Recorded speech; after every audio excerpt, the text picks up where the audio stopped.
Olá, amigo do YouTube. Aqui é o professor Vanderlei falando, desvendando o segredo da física com o professor Vanderlei. Resolução de questões. Nesse vídeo, nós iremos resolver algumas questões relacionadas às 3 leis de Newton.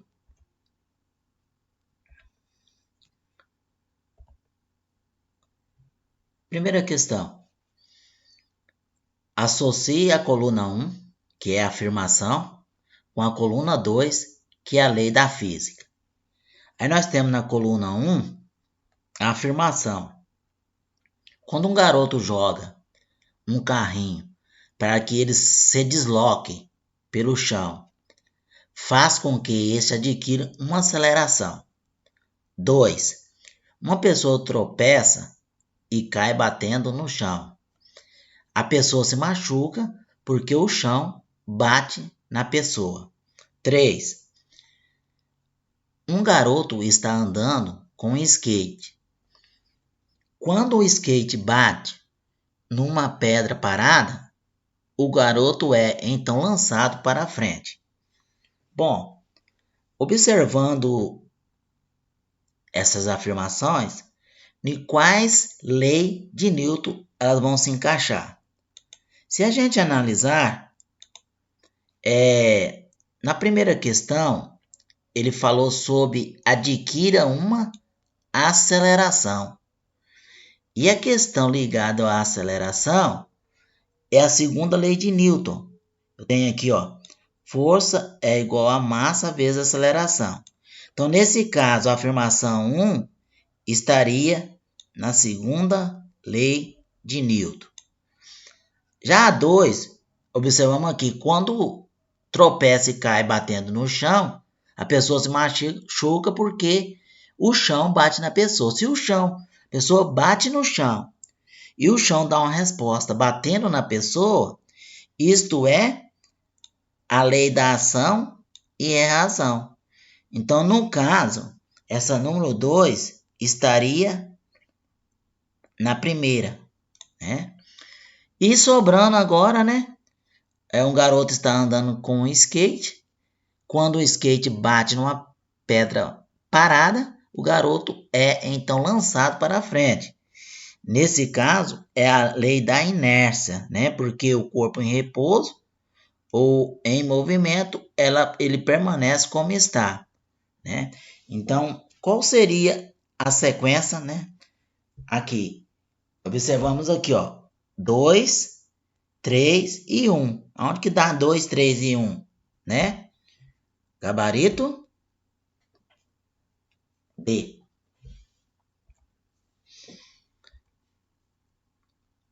A segunda questão é, em tirinhas, é muito comum encontrarmos situações que envolvem conceitos de física, que inclusive tem a sua parte cômica relacionada.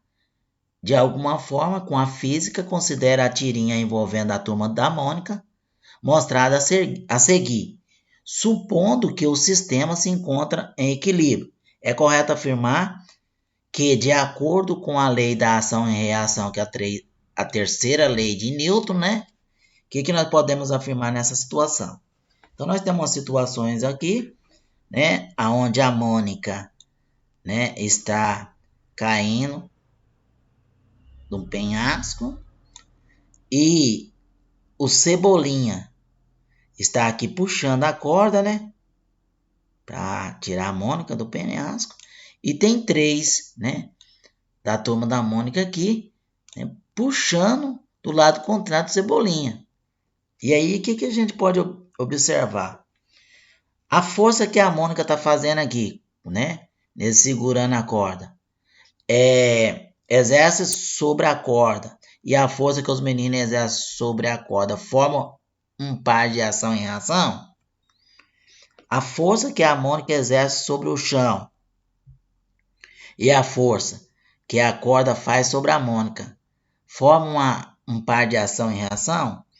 A força que a Mônica exerce sobre a corda e a força que a corda faz sobre a Mônica forma uma par de ação e reação. a força que a Mônica exerce sobre a corda e a força que os meninos exercem sobre o chão formam um par de ação e reação. Se você for analisar quase todas as questões, elas são bem semelhantes. Só que quando se cumpre a terceira lei de Newton, é quando, né, o que na anterior aconteceu? O menino bateu no chão e o chão bateu no menino. Então, quando há essa questão, aí há uma ação e reação. E nós observamos em qual situação aqui? Na 3, ó, quando a Mônica exerce sobre a corda a força e a corda faz sobre a Mônica. Ó, a Mônica exerce sobre a corda e a força que a corda faz sobre a Mônica. Faz o par de ação e reação, né? Então, gabarito C.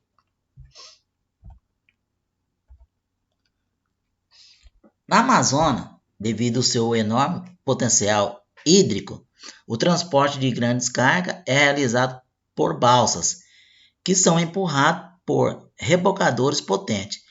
Suponha que se quer transportar duas balsas carregadas, uma maior representada pelo M maiúsculo, né? E outra menor representada pelo M minúsculo. Observando que a massa menor, né?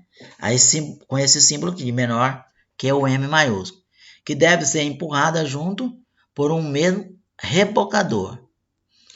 Considerando que a figura abaixo, que mostra duas configurações de A e B, né? Vai ter duas configurações A e B possível para esse transporte.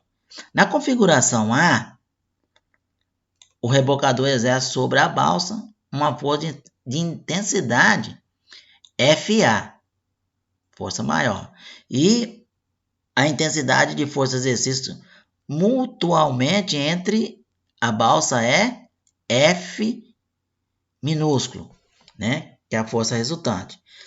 Analogamente, na configuração B, o rebocador exerce sobre a balsa uma força FB maiúsculo, né? E a intensidade da força de exercício mutuamente entre as balsas é FB minúsculo, né? Vamos analisar a figura. São os mesmos, né? São as mesmas massas. O que ele fez? Na configuração A, ele só trocou. Tem um M maiúsculo aqui, né? Que é a massa maior. E o minúsculo aqui depois, né? Que é o menor. Já na configuração B, vem o menor primeiro e depois vem o maior, né? Mas são a mesma coisa. A configuração de fazer o reboque é diferenciada. Então, nós vamos analisar o seguinte: considerando uma aceleração constante impressa pelo rebocador e desconsiderando quaisquer outras forças, é correto afirmar o quê? Que a força, né? A força A é igual à força B e FA é igual a FB, que é a maior e a menor, são todos iguais. A força A é maior que a força B e FA é igual a FB, né? A maior e a menor, a maior FA é maior que B e a menor, o FA é igual a B. Na letra C, FA é menor que FB, né? Força maior, e FA é maior que FB, né? A força menor. E já na letra D, FA é igual a FB e FA minúsculo é menor que FB. E na última, FA é igual a FB e FA é maior que FB. No caso aqui é menor, FA, e aqui no caso é maior, só mudou o sinal aqui. Então, qual dessas considerações está correta? O gabarito D, né? Meu FA aqui vai ser igual a FB, maiúsculo, e o minúsculo, meu FA vai ser menor que F. Bom, aqui nós teremos o exercício número 4 sobre uma superfície sem atrito a um bloco de massa 1, que é igual a 4 kg, sobre o qual está apoiado um bloco menor de massa 2 de 1 kg e uma corda puxa o bloco menor com uma força horizontal F de módulo igual a 10 N, como mostrado na figura abaixo. E observa-se que nessa situação os dois blocos movem juntos. A força de atrito existente entre a superfície dos blocos vale em newtons. Então vamos observar o seguinte. O que nós temos aqui? Nós temos aqui dois blocos. Bloco 1 com 4 kg e temos o bloco 2 com 1 kg. Nessa superfície, ela não tem atrito. Não existe o atrito. Né? Então não existe o atrito. Aqui, entre os dois, já tem um atrito. Se aqui não tem um atrito, quando ele puxa aqui, esse bloco, mesmo sendo pequeno, esse daqui também anda junto. Então, o que nós vamos perceber aqui? Ó? Vamos calcular quantos newton vai estar existe na superfície dos blocos. Né? Na superfície dos blocos. Nós vamos calcular isso. Primeiro, nós vamos descobrir a aceleração, né, que move esse bloco.